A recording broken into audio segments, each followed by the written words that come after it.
This is MacroVoices, the free weekly financial podcast targeting professional finance, high net worth individuals, family offices, and other sophisticated investors.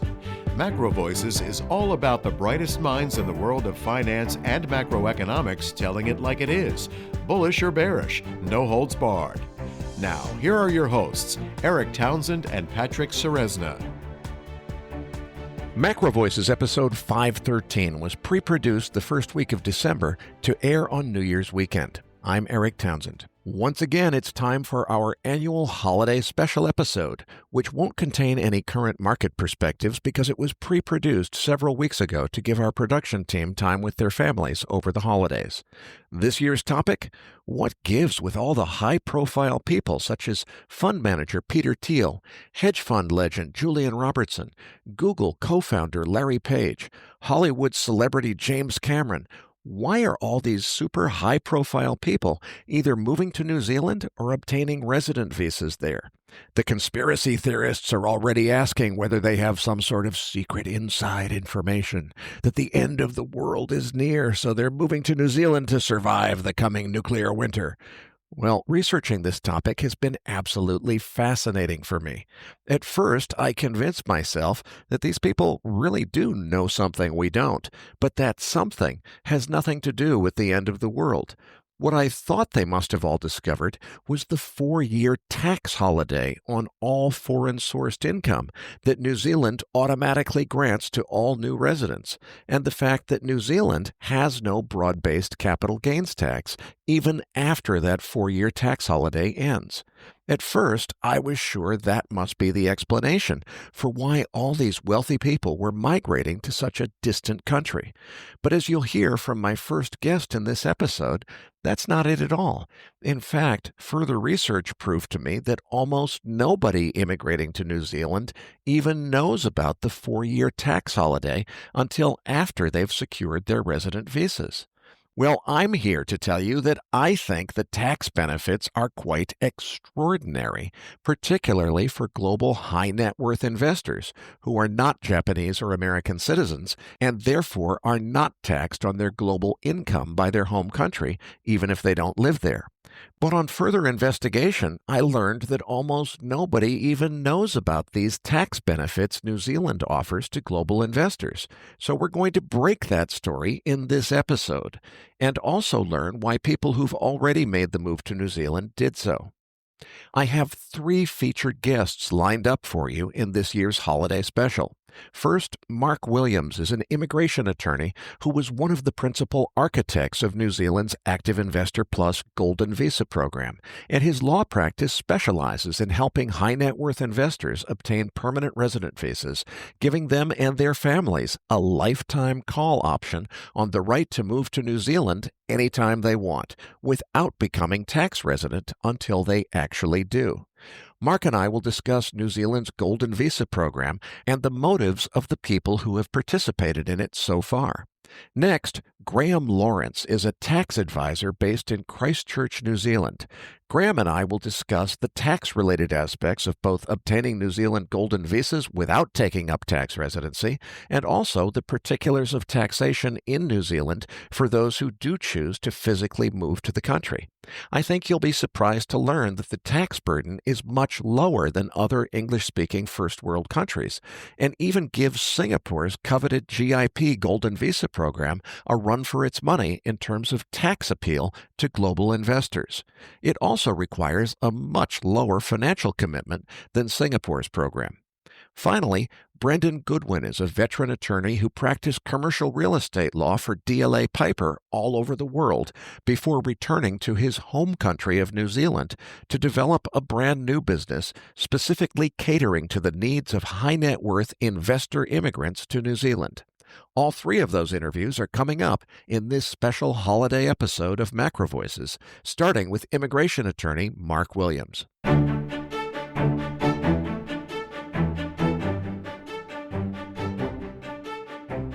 And now, with this week's special guest, here's your host, Eric Townsend. Joining me now is Mark Williams, who is a partner with Lane Neve.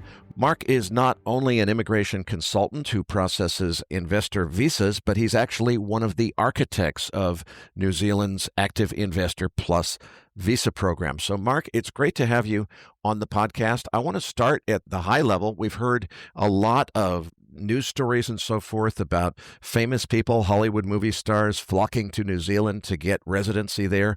A lot of our investors are familiar with Peter Thiel, a very high-profile fund manager who didn't just get an investor visa, he actually got citizenship in New Zealand. Leads some people to wild-eyed conspiracy theory speculation. Do these people know something? Are they going there to survive World War III?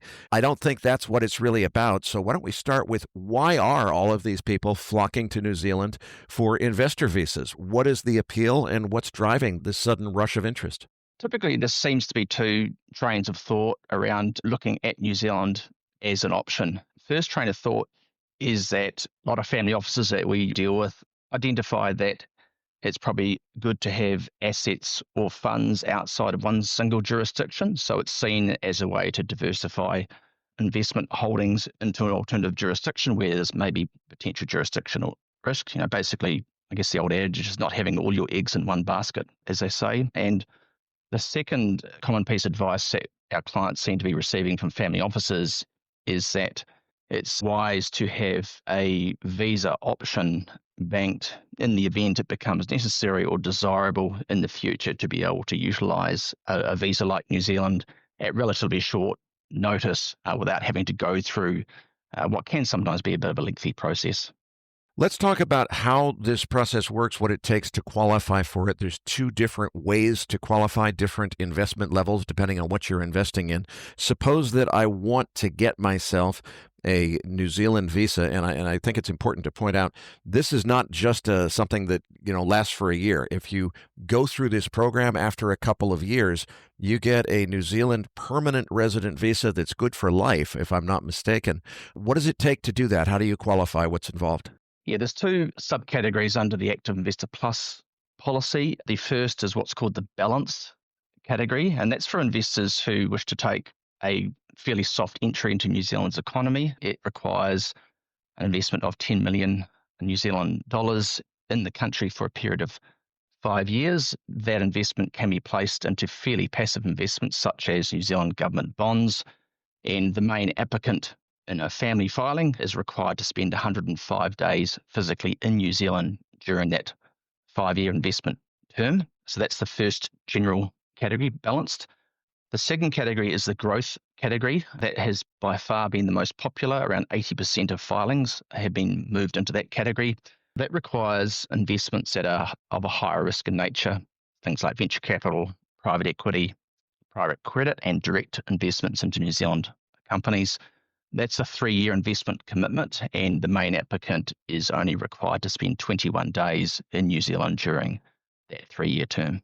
Okay, so for a lot of our audience who thinks in U.S. dollar terms, that works out, if you convert those New Zealand dollars to U.S. dollars, a choice of either about 5.8 million U.S. dollars equivalent in government bonds or some other very low-risk investment, or much more likely about 2.9 million U.S. dollars into some kind of either venture capital fund or something that invests in growth in New Zealand's economy. After 3 years and spending 21 days visiting New Zealand during those 3 years, you wind up with a permanent resident visa that's good for life. Is that just for the investor? Does it cover their family as well? If so, is it just the spouse? Is it children? Who gets this thing? Yeah, well, the growth category is a 3-year commitment. So it's 21 days over the 3 years. So it works out to be on average, say, a week a year, but you can clock up all the days in one single visit if you wish. The policy focuses on a main applicant who is required to make that time commitment. Secondary applicants, such as a person's partner and dependent children, can also be included in the application. The secondary applicants are required to come in within the first 12 months of residency to activate their residency, and then after that, they have no time obligation whatsoever. So as long as the main applicant spends those 21 days here in that 3-year term, they're able to then upgrade their residency visa to a permanent visa. And you're quite right, that can include all the individuals who are included in the application, And the permanent residency visa is indefinite, meaning there is no ongoing investment commitment or any other commitment required. So in theory, if someone invests their funds for that 3-year period, subject to what they invest in, at the end of that period, there are no immigration restrictions. So they could technically take all of the funds out of New Zealand, never return, and then 10, 20 years later, decide to buy a one-way ticket, travel in here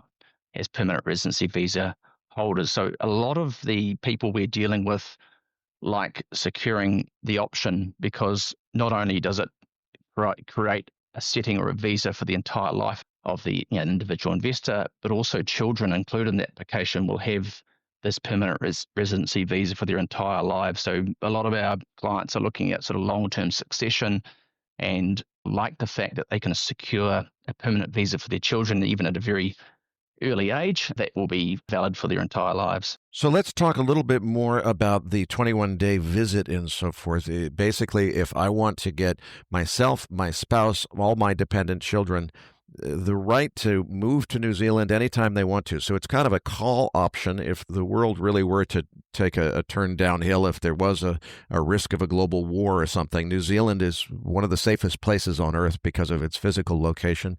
It also has a ratio of people to natural resources that's very low. So in terms of competition for natural resources, if you really got to a Mad Max kind of situation, it's a very good place to be. You can basically, for a little less than a $3 million investment over a period of 3 years, you can earn that unlimited lifetime call option for you and all your family members. And the only thing that the government asks of you beyond that investment is to visit the country and kind of check the place out. That can be a single visit of 3 weeks, or it could be several visits that cumulatively total up to 21 days. What's the rationale? What's the reason for having that? And how do people usually spend that time? Yeah, the rationale for having that a desirable setting around 21 days is to make it manageable. Many people obviously have poor time at hand, and it's New Zealand kind of sneaks up on people. So, people would sort of see, well, 21 days is not too significant time. They come in, but what the data shows us in New Zealand, and perhaps also a reason why we issue a permanent residency visa at the end of the investment term without demonstrating any ongoing obligation or commitments, is that the money tends to stay here. It grows over time, it diversifies, and the more time that people come into the country, the more integrated they get, and the typically more funds flow, and they increase their commitment into the countries. So it's seen as desirable from an external point of view, where you can commit and obviously move funds. Typically what we do see is the money remaining here, and people actually spending more time as they sort of integrate into New Zealand society, enjoy their time here, then have, I guess, an incentive to spend more time. I think it's fair to say too that if you look at the categories, people tend to score success in these categories in terms of the amount of capital that's been coming into the New Zealand economy. What's missing from that is the extent of the human capital, the value of that to New Zealand. So we're talking about obviously some very sophisticated, often very influential investors who not only invest their capital, but integrate into our society. They have offshore international connections, which New Zealand can utilise. And we have quite a few people who are venture capital investors who are making quite significant contributions to early stage companies down here just because of their experience and their capability. Well, Mark, I want to congratulate you and the New Zealand government for the design of this program. I've evaluated quite a few of the Golden Visa programs around the world. I think this program is superior in many ways to almost all the others that I've looked at. There is one wrinkle, though, in the design of this that I want to ask you about, which is a story I've heard a couple of times now from immigration consultants who help people get these visas. Is the investor applies for this thing, they make their investment, they're granted the visa, they now have to make their 21-day visit. A lot of them will do that in a single visit to knock it off, as you said. And frankly, from what I've heard, many of them kind of come with an attitude coming in of, okay, well, this is a burden. I have to go and spend these 21 days. I don't really want to. It's a long ways away. I'm going to do it. About halfway through those 21 days, their immigration consultant gets the phone call that says, okay, we can't believe this. We've discovered this place called Queenstown. We just can't imagine any place being more beautiful. We've got to have a home here. but the realtors must be confused because they're saying we can't buy one. Call them and tell them who we are. We've got these Active Investor Plus visas. Surely, even though we don't intend to become tax residents because we're really doing this for optionality, now that we've seen what a beautiful place this is, we want to buy a home here. So we've got that home ready to go if we ever decide to move here. And we'll just use it as a holiday home, spend a week or two, a year here. They're not allowed to buy it. That actually is the truth. The realtor's not confused. That's the law. Why in the world, if the government is frankly trying to seduce people into falling in love with New Zealand by having this 21-day requirement, why wouldn't they allow them to buy a home? Yeah, that's I guess, a long, complicated history in terms of New Zealand's restrictions around buying residential property. In 2018, due to some offshore speculative investment into the country, into our residential property market, restrictions were put in place where individuals could only purchase a residential home here if they had a residency visa and they either were or had an intention to become tax resident here within 12 months. However, when the government was looking at mechanisms to increase foreign direct investment in the country, they asked a simple question, what mechanics are missing or what do we need to change to facilitate increase foreign direct investment? And there were three inputs from the private sector on that. The first one was the visa, or the previous visa was not up to spec to be competitive in an international stage. So that was the first thing that was reviewed, changed, and this is the current policy we've got in contemplation of that. The second part of it is that we advised that people, if you're wanting to integrate people into New Zealand society, encourage them to spend more time in New Zealand, then they really should have the comfort of having their own home here. Two rationales for that. One, if you've got a property in New Zealand, you're likely to spend more time, so therefore the chance of integrating is higher. And also, of course, if you're investing in New Zealand, you want to be comfortable in terms of your stay here rather than having to move around hotels. Second rationale around that was that if individuals have got property here, they're likely to invite friends, and those friends coming to New Zealand for the first time may also fall in love with the country, and that may lead to a visa application made. So the current policy has been reviewed, and that is about to change with legislation being introduced in Q1 next year, which will basically confirm that if an individual holds one of these active investor visas, they will be permitted to purchase a single residential property in New Zealand or buy land and build a home in New Zealand, as long as the price is in excess of 5 million New Zealand dollars, and they do not need to become a tax resident to do so. Okay, so this podcast is going to air on New Year's weekend. So from a planning standpoint, anybody who's starting now, if they're about to go through the process of evaluating New Zealand, working with you or another firm in order to get that Active Investor Plus visa, by the time the visa has been granted and they're making their trip to New Zealand, the law will have been changed and they will have the option, at least that's what's expected if the law goes through, that they will be able to buy one home, but they're not allowed to buy a dozen homes and flip houses and do that kind of thing. You don't want that sort of speculation. But to buy your own personal use residence, that's going to be changed, it sounds like. Well, yes, that's more or less a certainty. So the coalition government have reached a deal in terms of this legislation coming in. Those requirements have been set. The legislation was supposed to be introduced into the House in November. However, this is a very busy government. They're introducing a lot of legislative changes at the moment, so it's been delayed.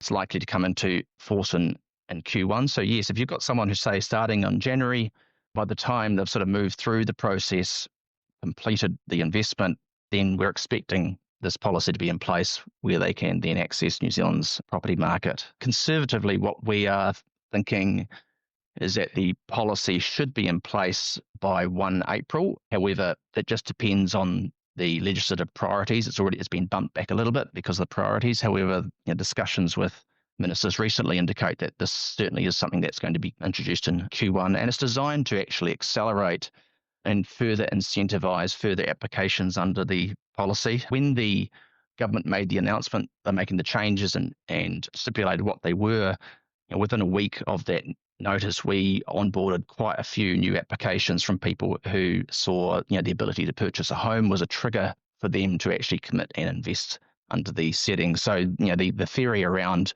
having that property as a draw card has been proven already. We've got multiple investors who are at various stages. Some of them already have their residency visas. Some of them we're still preparing filings, but they all have the intention to purchase a home here once the legislation is in place and they're able to do so. And listeners, stay tuned. Later in this podcast, I'll have another interview where we'll go into the real estate aspects of moving to New Zealand in much more detail. Mark, I want to come back and stay focused on your specialty, which is the visa itself. I want to talk about how long it takes to do this. And frankly, I think you guys are doing a fantastic job because I've been through this a couple of times myself with other golden visa programs. Normally, there's a lot of red tape and bureaucracy and just a ridiculous mountain of KYC background checks. Private investigators have to be hired. All kinds of things have to be involved in getting a golden visa in a lot of countries. When I talked to another immigration consultant and they told me they were turning these visas around in some cases in 3 or 4 weeks, I said, no, don't tell me the date when they first acknowledge the application. I mean, when you actually get the visa. And they said, no, we're actually getting visas issued in a matter of a few weeks. Is that really true? And how are you guys managing to do this, frankly, so much more efficiently than most of the other countries that offer golden visa programs? When the policy was set through and worked with the government, one thing we raised is that, if you're aiming to create the best investment visa product available internationally, then you have to have a very swift process to do that. So the government actually scaled up personnel internally before this policy released on the 1st of April to achieve that. Generally speaking, takes around 2 to 4 weeks for the documentation to be prepared, and we typically file applications which we term decision ready. So really there should be a few questions, if any, coming back. When we were filing in April and May, I can tell you we could file one of these applications from a good jurisdiction, and we were getting approvals within as little as 3 to 5 working days from submission. That has pushed out a little bit due to the volume coming into the system. So it's fair to say at the moment, from filing, I think people should expect preliminary approval within 1 to 2 months, and assuming there's no other complexities.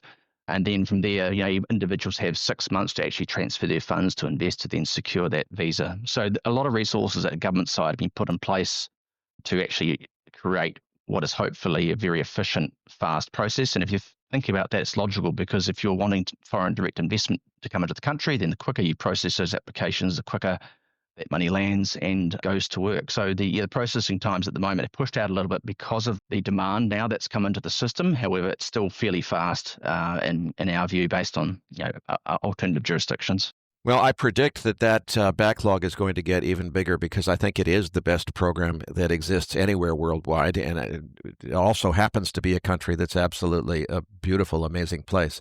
So just to summarize all of that, if a listener of this podcast hears this New Year's weekend, says, wait a minute, $3 million U.S. investment, actually less than that, I put that to work for 3 years in a venture fund where I'm going to actually make a decent return, hopefully, and I end up with my entire family having a lifetime call option to move to New Zealand if they want to.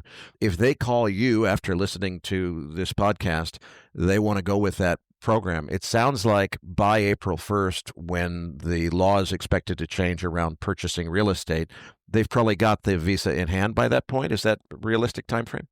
It's realistic if they move quickly. However, we sort of take a step back in terms of looking at the design of this policy. The prior iterations of this policy a few years ago brought in around $1 billion New Zealand dollars into the economy per annum, and that was the aim, was to achieve that standard. And the math works out to be around 200 applications per annum. However, as of the end of November, 8 months in, there's been just over 450 applications already made. So it's well subscribed. If we continue to see that momentum, we do believe applications will tend to slow. That said, we've had some very fast approvals through recently as well. So I think this visa product hasn't reached maturity in the market. And what I mean by that is, when you design investor visa products like this internationally, it takes around 2 years for that to reach maturity where it's very well known internationally. So we see the demand is actually increasing over time and will continue to increase over time. But we're hoping, that people that are sort of applying Q1, they should expect quite swift processing times, but that certainly does depend upon how many applications are being made. We've got multiple applications under management here, which we're preparing to file. We're onboarding weekly, and we just don't see that demand stopping. It's been extremely busy pretty much from the 1st of April. Mark, one more point I want to cover is we've discussed the immigration law requirement, which is a 3-year commitment to this program. Over that time, you've got to spend 21 days in the country. But if you're choosing the growth option, it's probably going to be something like an investment in a venture capital fund. Now, most venture capital funds, as our investors already know, have a longer commitment period than that.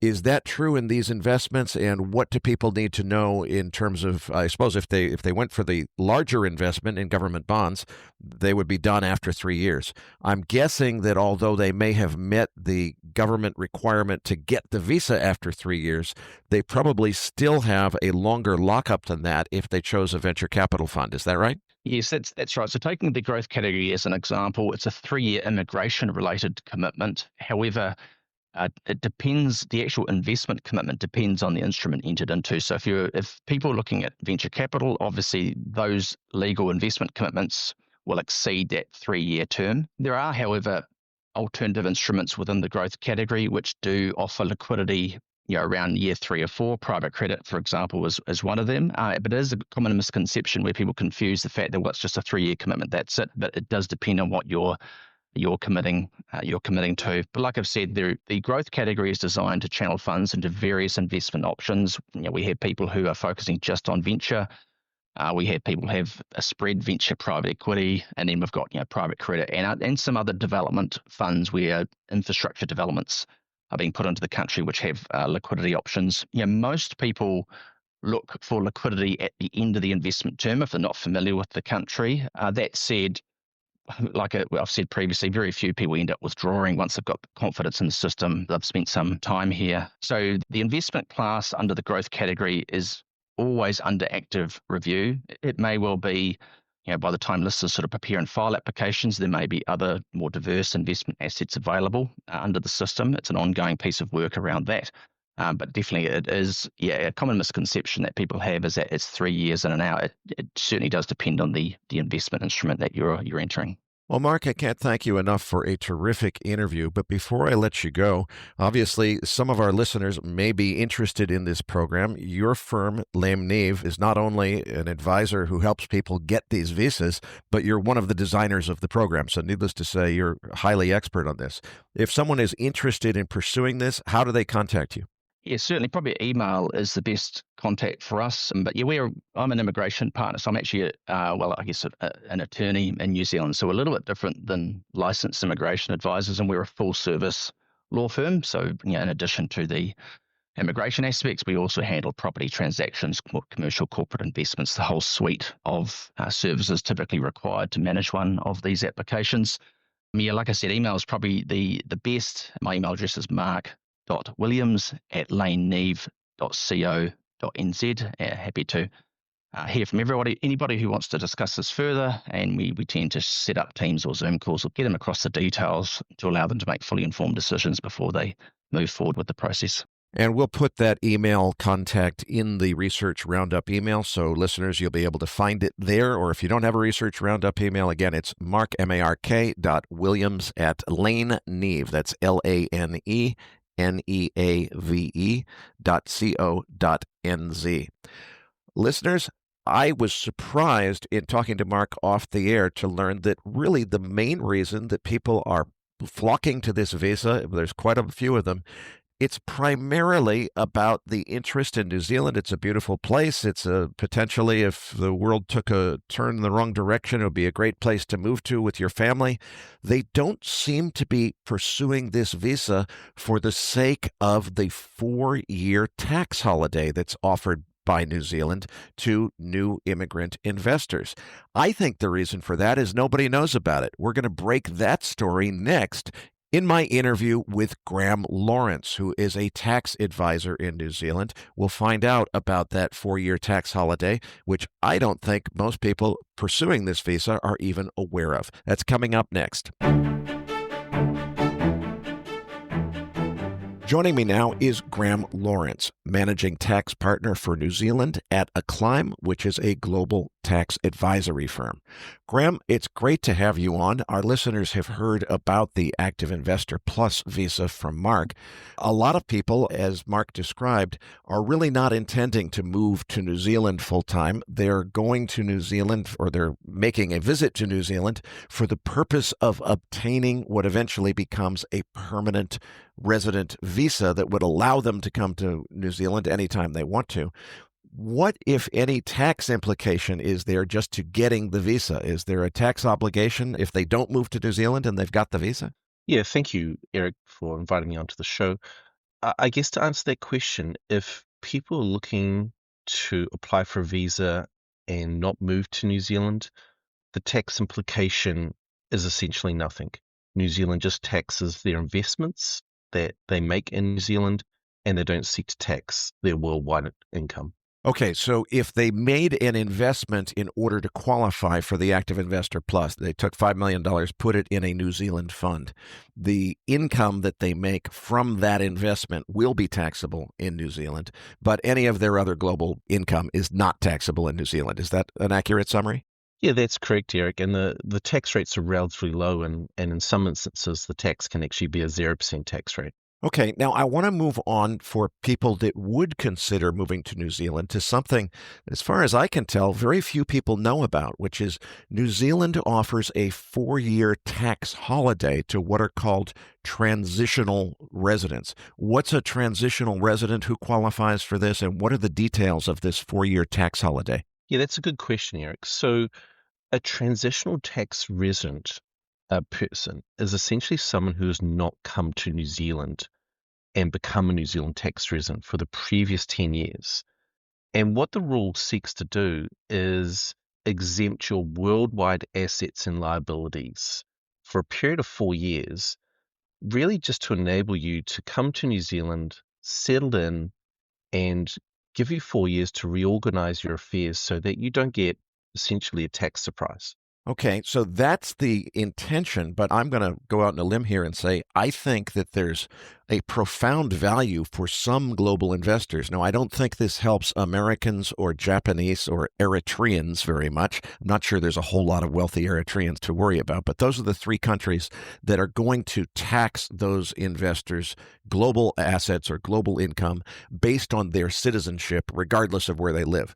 So for those people, I don't think that this particular rule has any profound advantage, but for Canadians or Western Europeans, if you're willing to move to New Zealand, physically take up residence in New Zealand, pick up and leave the country that you were born in, as I understand this, for the first 4 years, you would have essentially the same benefits as moving to a territorial tax jurisdiction, where any income that you make in New Zealand, you get a job there, sure, you got to pay income tax on that like everybody else. But all of your global income from investments would be completely exempt from taxation for the first 4 years. That seems to me like a really big deal. And I was expecting, when I spoke to Mark, I was expecting to say, well, this is the reason everybody's flocking to New Zealand. It's because of this tax holiday. Mark said, no, actually, that's very uncommon.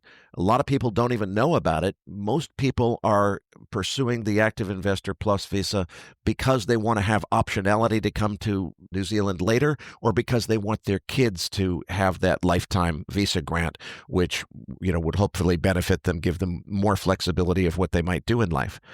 Is this an undiscovered gem here? And am I understanding it correctly in terms of its implications for people, let's say, from Canada or Western Europe who could move to New Zealand and essentially be, tax exempt on their global investment income outside of New Zealand for the first 4 years? Yeah, that's a great summary, Eric. Look, I'd love to say as a tax guy, this is the reason why people are coming to New Zealand, but it isn't. Mark is absolutely correct. People are coming to New Zealand because of the friendly environment, the open spaces, the beautiful landscape. But then what they do understand is there is actually a significant tax advantage to actually moving to New Zealand.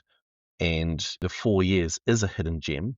And then post those 4 years, there's even more surprises. New Zealand does not have a broad-based capital gains tax. It doesn't tax shares, doesn't tax a lot of real estate.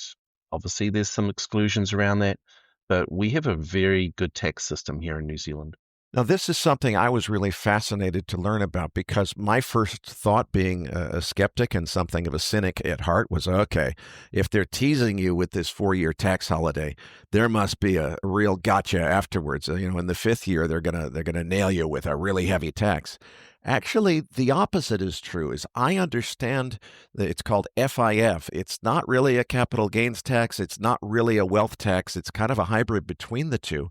But the effect of it, as I understand it, is you are fully taxed on the first 5% of gains on your global income. So if you're an aggressive investor and you have a great year and you make 40%, yeah, you're going to pay a 39% tax on the first 5% of gains that you made in New Zealand. But the next 35% of gains, if you had a 40% year, as I understand it, is basically tax-free. Am I interpreting that right? Yeah, it's a really complex area, this FIF or foreign investment tax regime. But if I were to take an example, someone who's moved to New Zealand, they're post their 4 years, and let's just say they've got some shares in Apple. So the way the rule looks at it is on the 1st of April, you take the market value of those shares and you just return 5% of that as taxable income. So you pay tax on that 5%. You don't pay tax on any gains, any dividends. And so essentially, if you're making more than 5% on those Apple shares during the year, being capital gains or dividends, those are all tax-free from a New Zealand point of view. Now, what happens if at the beginning of the year you take that 5%, and it's not a tax of 5%, it's you take 5% of the value of those Apple shares. That's the presumed return that they think you might make, and you would be paying tax of whatever your marginal tax rate, the maximum is 39%, on that 5%. So it really works out to about 1.95% of the asset value of the Apple shares is the maximum tax you're going to pay. What happens if it's a down year and you lose 10% because Apple shares go down that year? Do you still pay tax on that 5%? Yeah, I mean, that's where it hurts, Eric. We are talking about a paper tax here. So in down years, irrespective, whatever the value of those shares is on the 1st of April, so if it's down 10% compared to the year before, you're still paying tax. Okay, so it is effectively a form of wealth tax, but it's not on all of your assets. It's on stocks and certain other qualifying assets. And if, it sounds like it's 5%, but if you multiply the 5% by the maximum marginal tax rate of 39%, which you actually get is a 1.95% wealth tax on your overseas stock shares. What about things like overseas real estate and other types of investment that are not directly in financial markets? From a New Zealand point of view, we do not have a capital gains tax across the board on real estate. So the first premise is that you won't be taxed on any gains from a New Zealand point of view. The couple of ways to explain when you do get taxed on them would be if you're in the business. So if you're in the business of buying and selling real estate, you will get taxed on it. Or if it is residential real estate, if you're buying and selling within a 2-year period at the moment, you will get taxed on that gain. But outside of that, New Zealand does not seek to tax capital gains on real estate. Okay, so it really is, and I'm going to make a prediction here. I think what's going on is New Zealand is such a beautiful place that people are flocking to New Zealand because it's an amazing place to go and see the countryside. I don't think people know about this. I don't, because when I lived in Hong Kong full time, I met lots of Canadians, lots of Western Europeans, both Hong Kong and Singapore, because they're territorial tax jurisdictions, meaning that they don't tax your offshore income. A lot of people were moving to those countries just because they were high net worth investors. Most of their income was essentially tax free. They only had to pay tax on the income that they had inside of Hong Kong, which was typically minimal. I don't think that community of global high net worth private investors knows that there's a deal in New Zealand on, it's an English speaking first world country where you can live in an absolutely beautiful place and really not be taxed at all for the first 4 years. And after those first 4 years, it still sounds to me like it's one of the best tax regimes anywhere in the world. Am I overstating that? Look, I don't think you are. I mean, New Zealand is one of the few countries without a broad-based capital gains tax for starters. We offer this 4-year exemption that you've explained really, really well. I think to add to that, when I travel and present on this matter, people are surprised that, we don't have a wealth tax. We don't have an inheritance tax. We don't have a payroll tax. We don't have a social security tax. And on top of all of that, New Zealand has a vast network of what we call double tax agreements with other countries. From an exit point of view, a lot of the high net worth people that we look after, they are looking at, yeah, when they come to New Zealand, that's great, but these people are really smart and they want to understand if they exit, what does it mean also?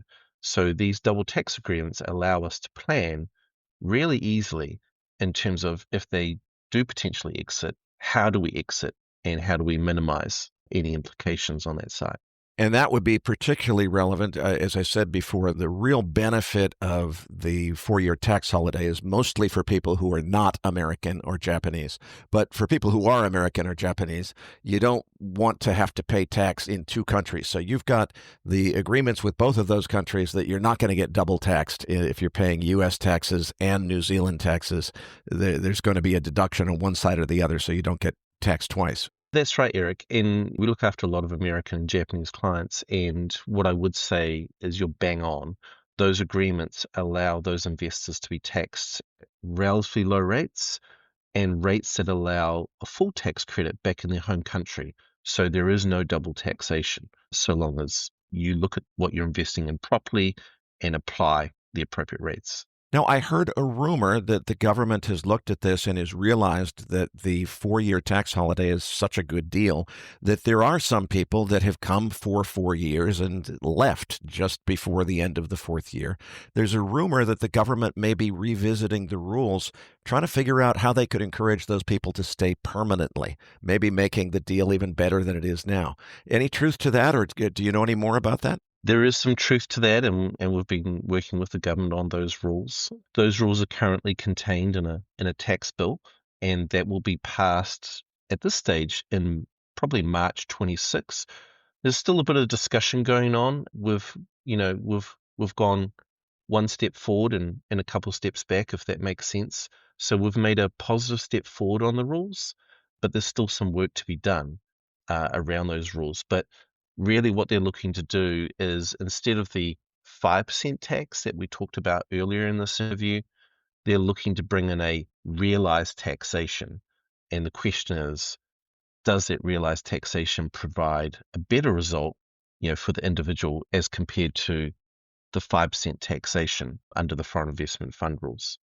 So this is a little bit of wait and see, but we are making positive steps. Is there any consideration for making it a 5% cap so that you would have a 5% maximum, but if it's more than that, you don't get taxed on it? So that cap will still stay. So the old rules will still stay. It will just be more a realized basis. We have suggested a cap. At this stage, there is no cap. And I guess to give the example in comparison, I talked about the Apple shares. So under the proposals as they are right now, you would essentially be taking an individual who's moved to New Zealand. They've done their 4 years. So we're now a full New Zealand tax resident. So at the end of those 4 years, a value on the Apple shares would be made, which would just be on the date. And then if that individual sold those Apple shares, the difference between the opening and closing value would be taxed at the New Zealand marginal tax rate, but only 70% of that gain is actually taxed. So in a roundabout way, the tax rate on the gain is about 27%, which is, still relatively high, but you need to take into account that the valuation of it is the date that the individual finishes their 4-year tax holiday and when they sell the gains. So the cost base could actually be quite low in comparison to what the individual bought the Apple shares at some time ago. Let's imagine that international high net worth private investor from Europe, from Canada, someplace other than Japan and the United States, where they don't have to deal with citizenship-based taxation. They move to New Zealand. What about the part of, you're still taxable, obviously, on your income in New Zealand. What about other taxes in terms of real estate taxes, Social Security taxes, Medicare taxes, etc. What is the tax regime like if you were considering moving to New Zealand to live there and to be a private investor there? Pretty simple, Eric. We don't have any of the payroll, the Social Security. We don't have any, real estate capital gains tax. We do have real estate taxes in terms of local councils. From an insurance point of view, you are to what we call ACC, and that will come out of your wages, essentially. Or if you're a contractor, you make the payment yourself to the government. And that is that covers you for personal, and also business injury. Outside of that, really, we just have a form of sales tax called GST. I guess it's just really a simple system, Eric. Well, it certainly, I think, is a fantastic opportunity for people who can live anywhere, who derive most of their income from investments and are not burdened by being Japanese or American and having the citizenship-based taxation. It's one of the most beautiful countries in the world, fantastic place to be, and at least for the first 4 years, all of your offshore income from capital gains, from interest, from dividends, whatever, is completely tax-free. I don't think most people know about that. You heard it first here on MacroVoices, folks. Graham, I can't thank you enough for a terrific interview, but before I let you go, please tell our listeners how they could contact your firm if they're interested in learning more about the tax implications of either just getting the AIP visa or investing in New Zealand or moving to New Zealand and being a private investor based in New Zealand. Yeah, thank you, Eric. It's been a pleasure to be on your show, and I hope I'll be able to distill some of the matters around taxation. Look, we've been doing this for about 25 years. We've got a team of people that help investors from all around the world move to New Zealand. If people do want to get in contact for a discussion, please go to newzealand.acclaim.com and my details will be on there, or alternatively, I'm on LinkedIn under Graham Lawrence. I'd be really happy to help you, think about what this means in terms of New Zealand. And once again, Eric, thanks for being on your show. You're very welcome, Graham, and we tremendously appreciate your perspective. Listeners, stay tuned. We've got one more interview coming up with Brendan Goodwin, who is a realtor / lawyer / jack of all trades and concierge to high net worth individuals migrating to or considering migrating to New Zealand. That's coming up next.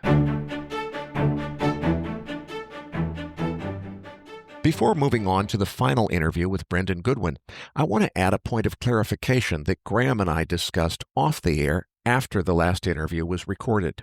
At one point, it sounded like people in the business, such as fund managers, would be disqualified from the 4-year tax holiday or the 5% capped FIF rules for capital gains on their own personal investments.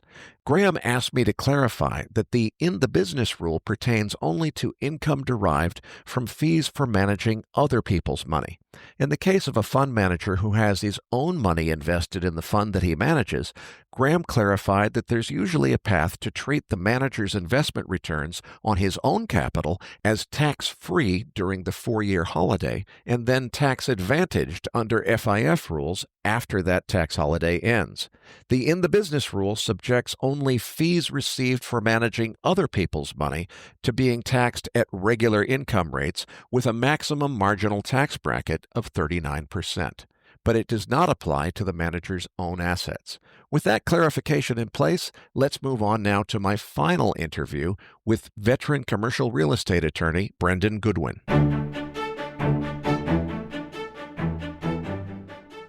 Joining me now is Brendan Goodwin. Brendan, your background and career history is a little bit confusing. Why don't you walk us through it?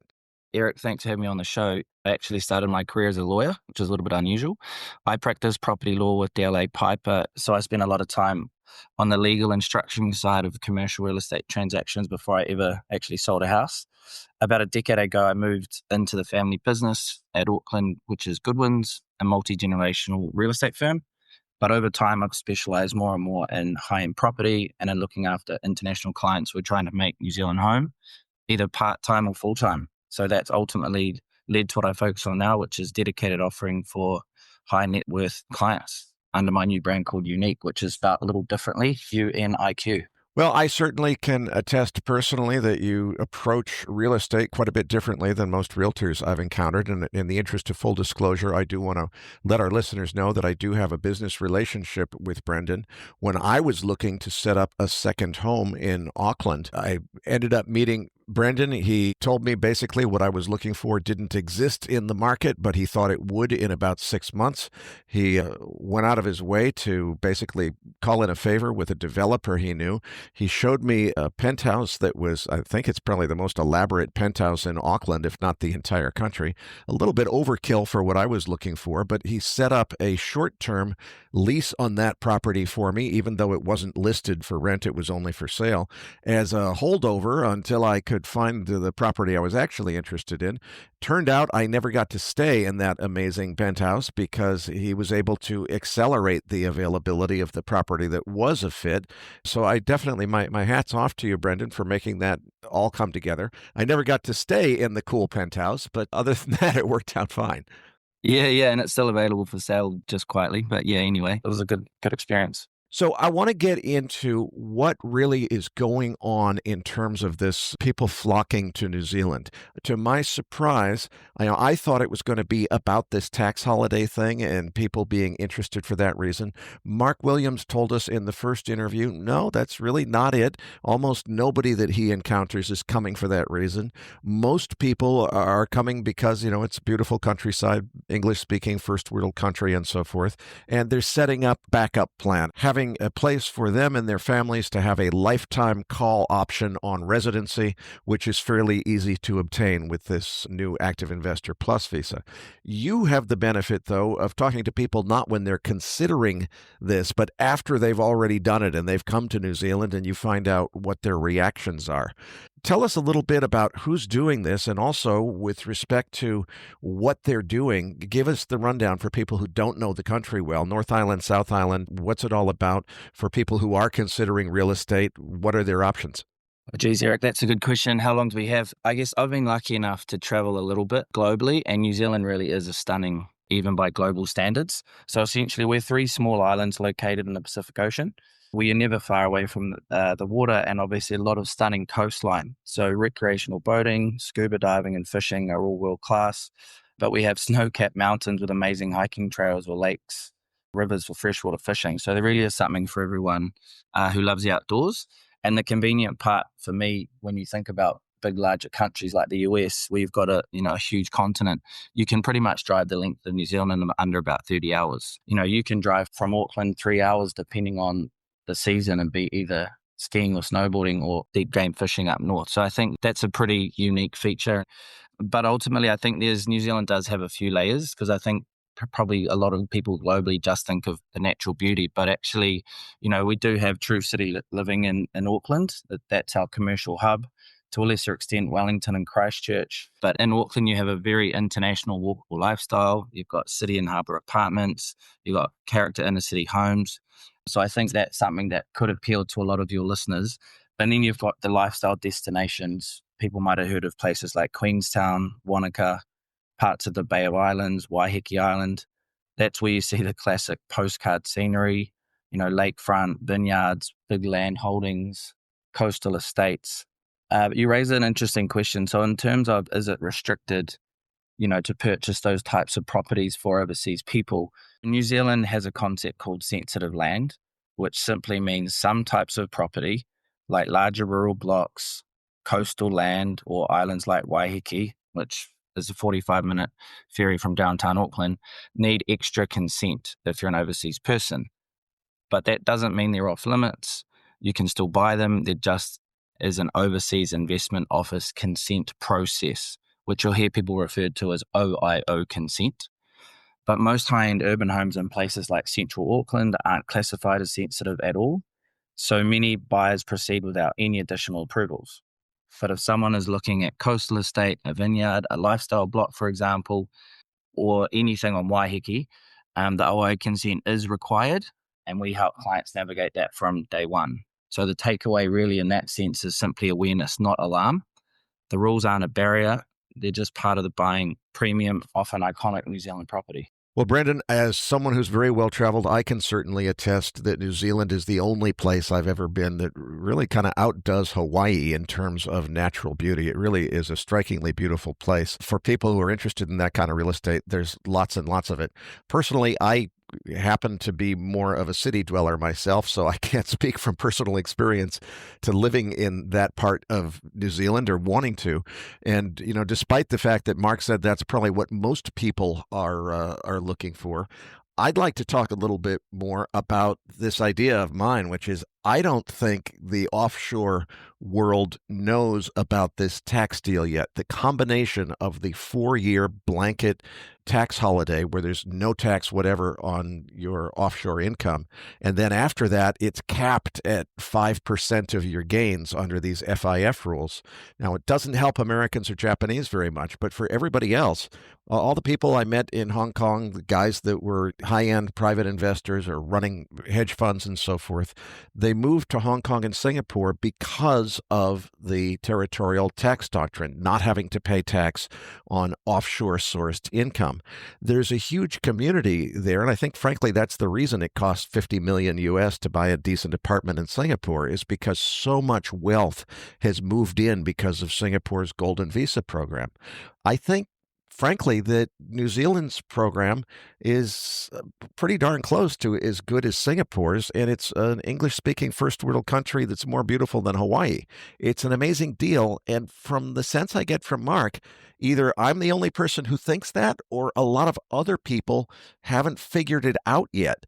So what's your take? You talk to people after they've come to New Zealand, after they're down this process. Is that part of this, or is it just unknown so far? Yeah, from my experience, it's unknown. And I guess one of the challenges that we have for those, involved with the AIP Pathway program is to really get it out there into forums like this with people like you who are able to understand how much of a good opportunity this is, not just in relation to tax, but lifestyle. As you say, we've got generally a pretty beautiful climate.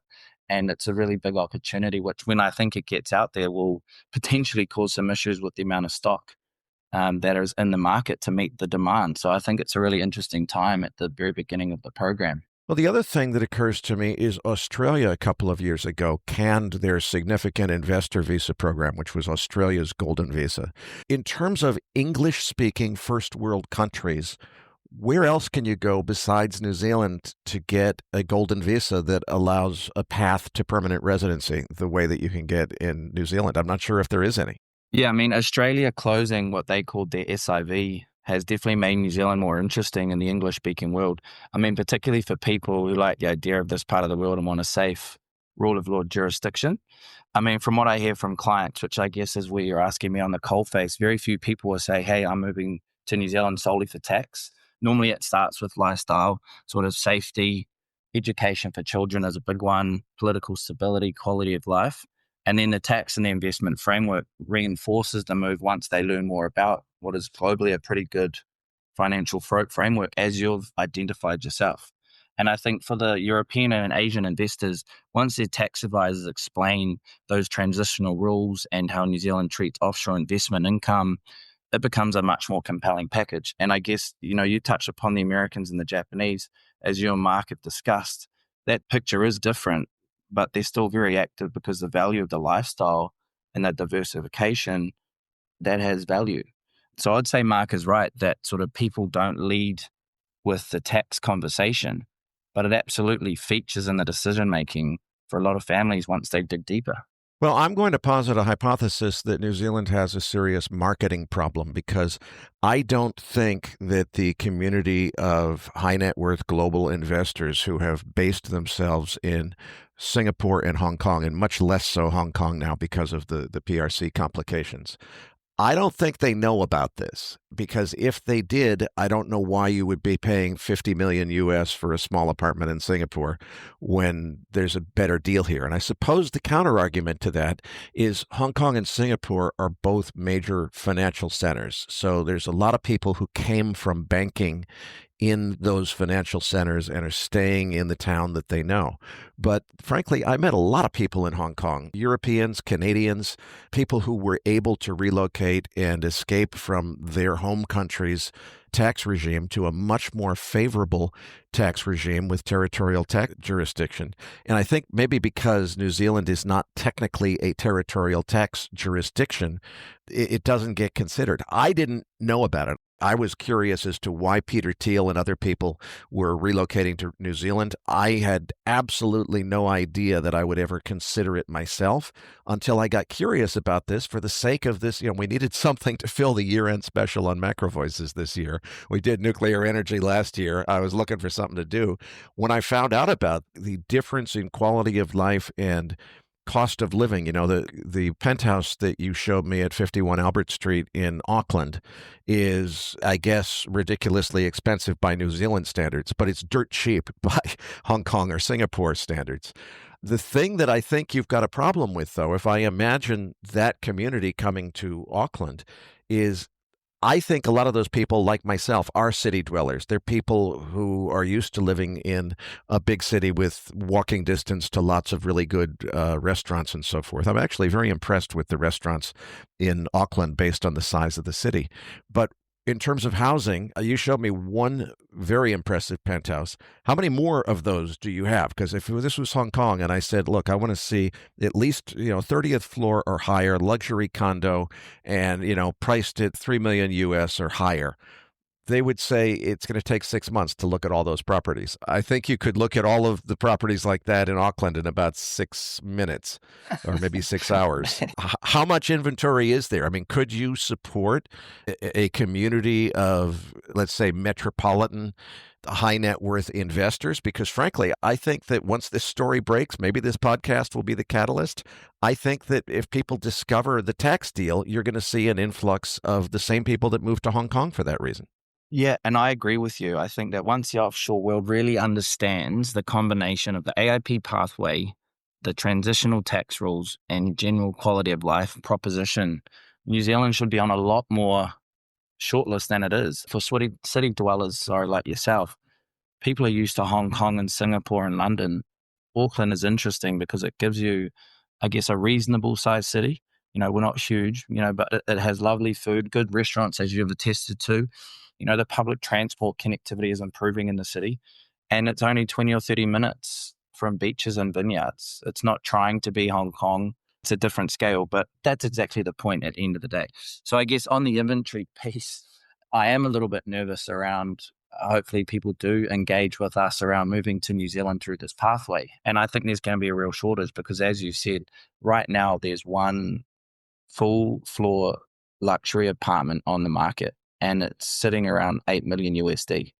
And behind that, there's part floors or there's apartments being built sort of on the city fringe. But I think there's going to be, I'm hoping, a shortage of stock because this is going to be such a popular program, which will be a good problem to have. But I think that marketing piece and getting it out so they understand the opportunity in New Zealand, not just from the tax implications and the financial structure, but the quality of life. I think there should be a really sound base to launch this program or encourage it to keep growing. Well, and I suppose something else that I don't know is my own personal preference as a city dweller. I'm not sure the other people who are in Hong Kong and Singapore for those reasons share that value. They might prefer to be in, an oceanfront home someplace. There are a few of those in Sheko and in Hong Kong, but it's quite expensive on that side of the island. What about the not way down in Queenstown and snowboarding country, but around Auckland? Is there plenty of housing, high-end housing? If you did have an influx of high net worth migrants, is there enough inventory to support that outside of the city? Look, I think a lot of the high-end real estate in New Zealand and in and around Auckland particularly, it's around those networks and having someone plugged in to unveil those off-market opportunities. Short answer, there's probably going to be a struggle of inventory, but there's increasingly developments that are, people, the listeners might have heard of the golf enthusiast. There's a couple of becoming now pretty world famous golf courses called Tara Iti and Tiarai. There's more and more development. There's helicopter rides from Auckland Airport up direct almost to those golf courses where there's international standards and there's an ever-growing presence of those type of properties. But I think the window for people to be able to purchase those type of properties is definitely closing. And for our Australian friends or Singaporean friends or even the expats, Kiwis that might be listening, this change is coming legally where people under this program will be able to purchase one residential property at a minimum of $5 million. And I think we've already touched on it. That window is closing. And the reality of what's happening in the market, I can tell you for certain, there are already real estate transactions that are happening that are subject only to the change of the rule where one of these people down the pathway can buy a property over 5 million. For those that are considering this change in the new year when this airs, the sooner people can reach out, the better, because I think the stock is going to become a problem. There is not enough properties to service a potential surge. So I think the best way to either grab that opportunity is to reach out as soon as possible, because I think there's going to be fewer and fewer good quality properties to purchase. That's an interesting point, because when I heard Mark's interview, I was thinking, boy, come April 1st, when they pass this new law, you better move quick if you want to get property in New Zealand, because I should say, if you want to get city property. It seems like there's plenty of countryside in New Zealand. I don't think you're going to run out of that. I do think you're going to have an inventory problem in downtown Auckland. So you're saying it's not a question of hurry up as soon as you get to April 1st. You're saying put an offer on a property that's contingent on that law passing and lock it up in a contract before the law changes. Did I get that right?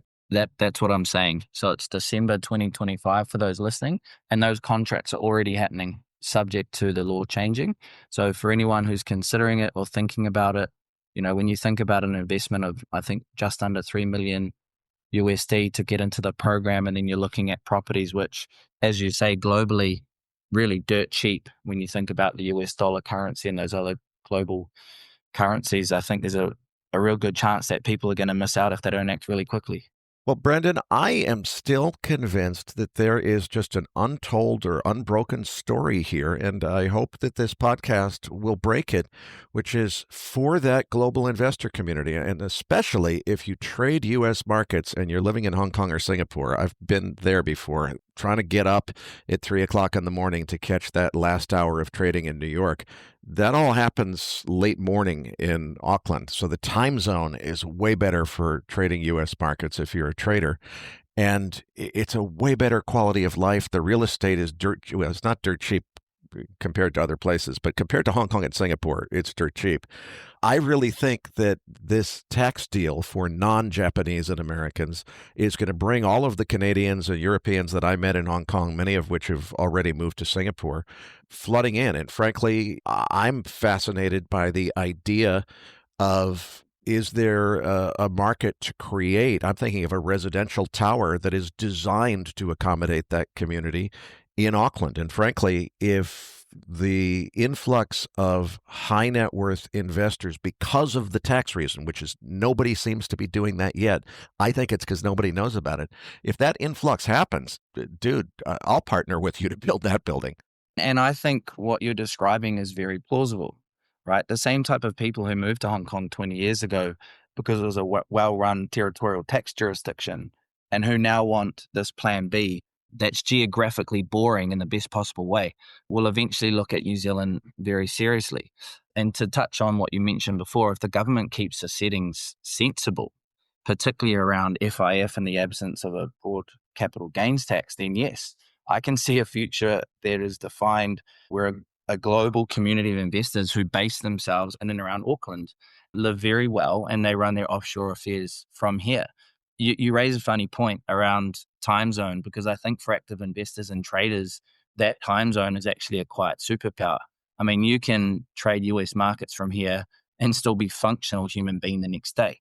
You're not annihilating your sleep to watch the market open.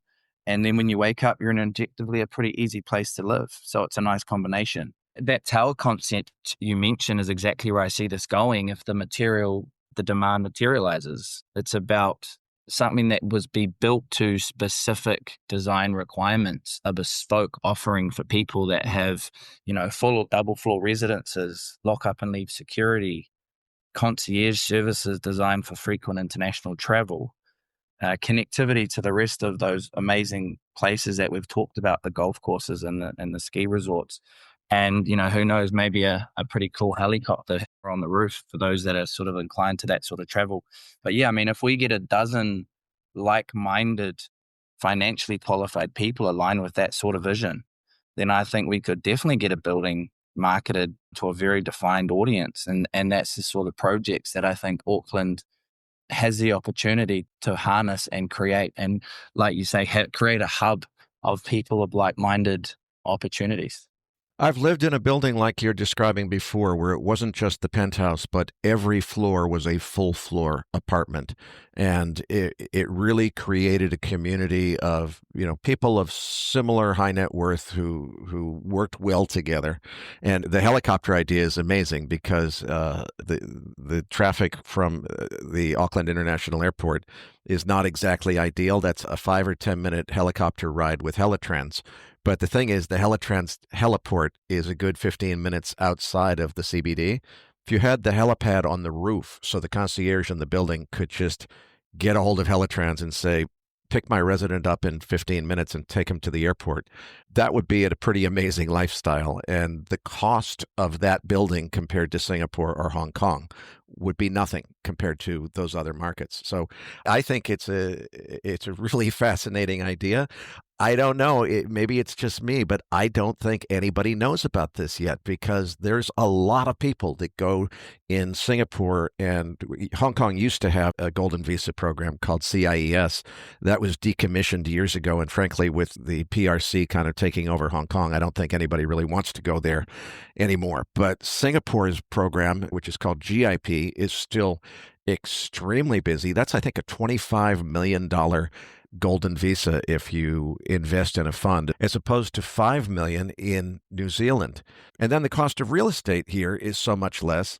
I think probably the reason it's not on anybody's radar is, technically speaking, it's not a territorial tax jurisdiction. But when you consider that there's basically no broad-based gains tax, so what you're actually paying tax on is just your foreign stock investments, capped at the first 5% of your gains. And a lot of investors do much better than that over the long term. So that really is a very modest tax burden. And frankly, you can avoid that too, because that's only on overseas stock shares. And if you've got overseas real estate or other types of investment, or if you invest inside of New Zealand, then there's no tax at all. So depending on how you structure your investments, you can basically completely eliminate or minimize your taxes. And I think it's much better than any other jurisdiction I've looked at, other than Singapore. And, Singapore comes with some penalties of both living in an extremely expensive place, and it also has some lifestyle restrictions that definitely don't apply to New Zealand. So I'll be very fascinated to see what kind of reaction we get to this podcast. I think there's a real potential for a significant influx of high net worth international investors who would come here for the same reason as you said, that they went to Hong Kong 20 years ago.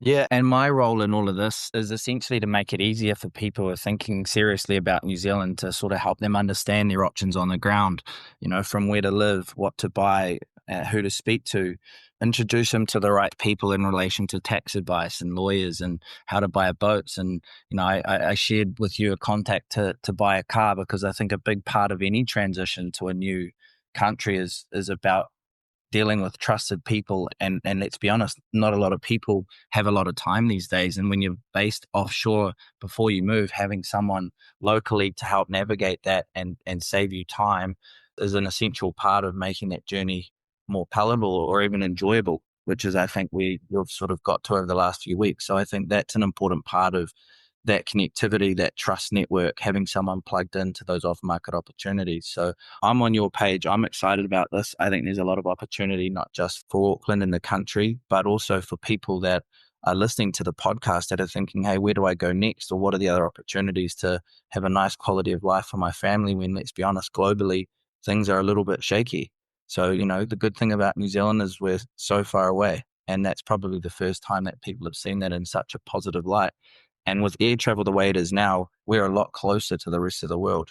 I'm helping people at the moment from the US, and they're getting here in less than half a day. So I think that whole piece for people around thinking that we're so isolated, well, actually, we're not as isolated as you might think. And I think once people get here and they experience that lifestyle and that community, as you say, I think it will be high on, or it should be high on a lot of people's wish list of where to base themselves. That's an important point that you just made, and I guess most of our listeners probably already know this, but for anyone who doesn't, the face of long-haul international air travel has changed radically in the last 10 or 15 years as a result of lay-flat seats in first class or in business class. Make no mistake, traveling to New Zealand from anywhere in economy class sucks. It's just not a fun experience.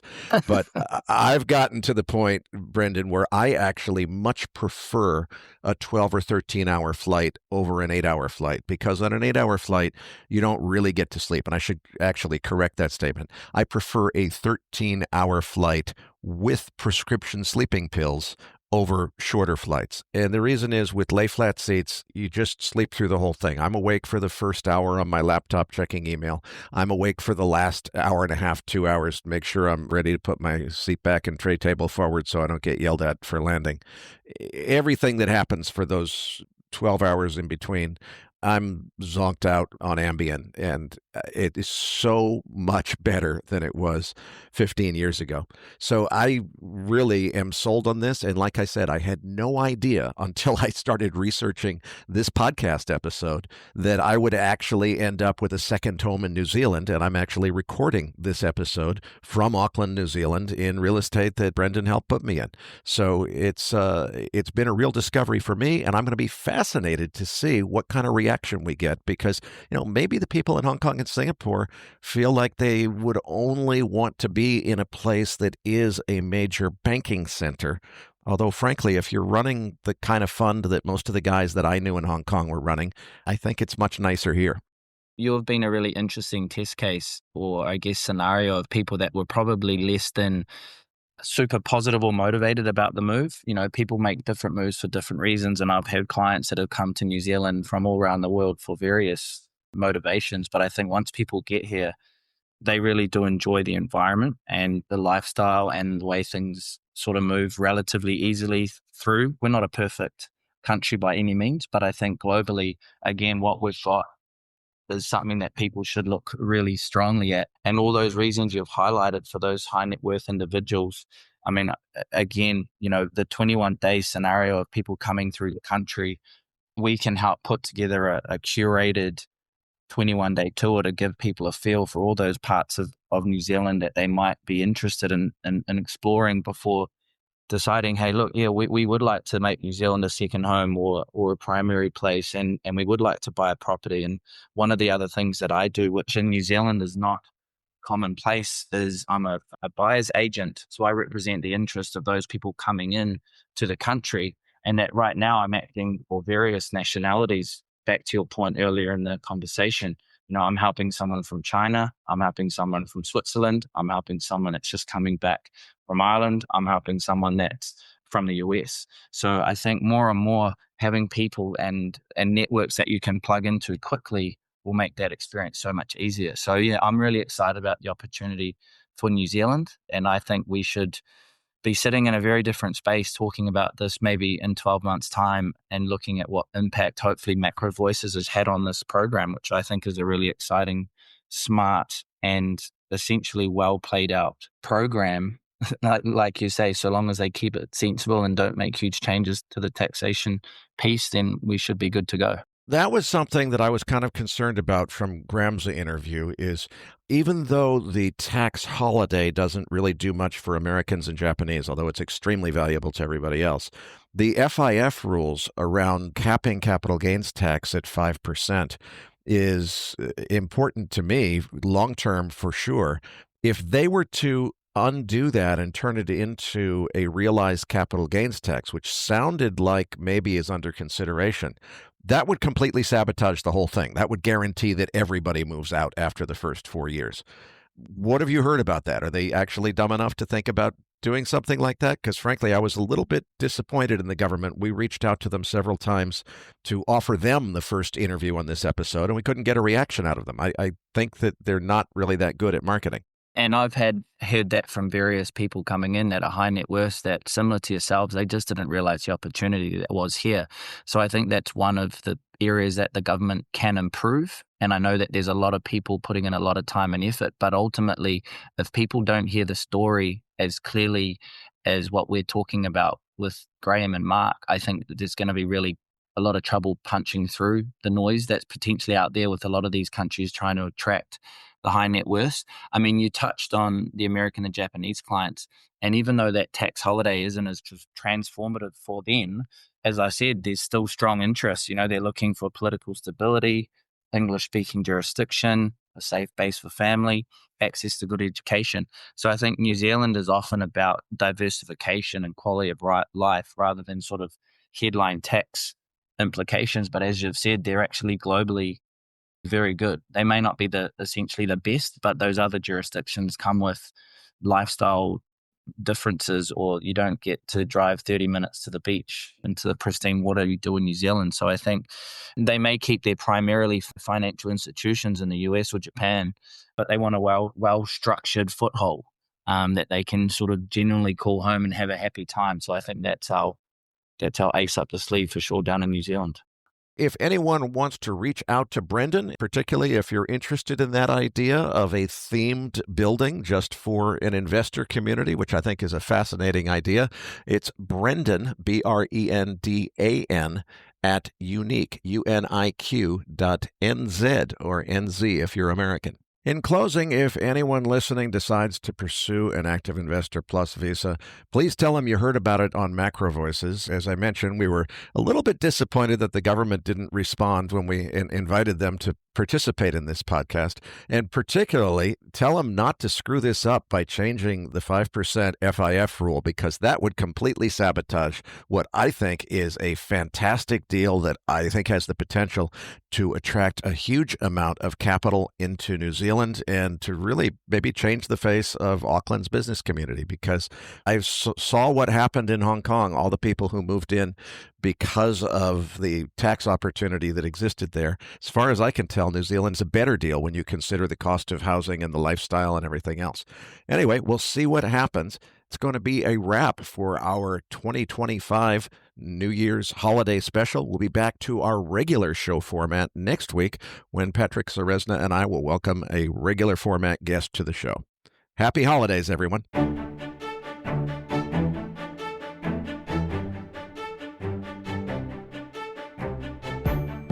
That concludes this edition of MacroVoices. Be sure to tune in each week to hear feature interviews with the brightest minds in finance and macroeconomics. MacroVoices is made possible by sponsorship from BigPictureTrading.com, the Internet's premier source of online education for traders. Please visit BigPictureTrading.com for more information. Please register your free account at MacroVoices.com. Once registered, you'll receive our free weekly Research Roundup email containing links to supporting documents from our featured guests and the very best free financial content our volunteer research team could find on the internet each week. You'll also gain access to our free listener discussion forums and research library. And the more registered users we have, the more we'll be able to recruit high-profile feature interview guests for future programs. So please register your free account today at macrovoices.com if you haven't already. You can subscribe to MacroVoices on iTunes to have MacroVoices automatically delivered to your mobile device each week, free of charge. You can email questions for the program to mailbag@macrovoices.com, and we'll answer your questions on the air from time to time in our mailbag segment. MacroVoices is presented for informational and entertainment purposes only. The information presented on MacroVoices should not be construed as investment advice. Always consult a licensed investment professional before making investment decisions. The views and opinions expressed on MacroVoices are those of the participants and do not necessarily reflect those of the show's hosts or sponsors.